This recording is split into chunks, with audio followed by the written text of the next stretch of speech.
थी Sindh pension grade line तरफां मुतालबो कयूं था त असां काफ़ी दफ़ा जेको आहे जियादनि खां पोइ ॻाल्हियूं पई वयूं आहिनि त तव्हांजा असां मुतालबा तरजीह बिना हल कंदासूं।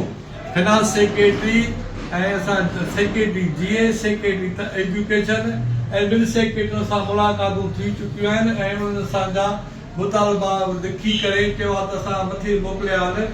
त हिन वक़्तु असां इहो सम्झूं था असांखे लोलीपॉप थो न वञे ऐं जो असां सां जेका सचाई न आहे मुख़लिसी न आहे असां सां हरू भरू जॾहिं कॾहिं कूड़ हणी करे असांखे जेको आहे असांजे एहतियातनि खे पोइतो कयो थो वञे। पर हाणे असां इहो सभु मुलाज़िम अॼु जेको आहे सुभाणे या परीहं पहिरीं या ॿी तारीख़ ते कैबिनेट जी गॾिजाणी थींदी। जेकॾहिं असांजा मुतालबा मंज़ूर न कया विया त असां सिंध पेंशन ग्रेनलाइज़ तरफ़ां सॼी सिंध में ऐं ख़ासि करे असां रेड ज़ोन में ऐं वज़ीर आला हाउस जो ऐं बिलावल हाउस जो घेरो करे जेसिताईं असांजा मुतालबा मंज़ूर न थींदा तेसिताईं असांजो एहतियात जारी रहंदो। महिरबानी साईं।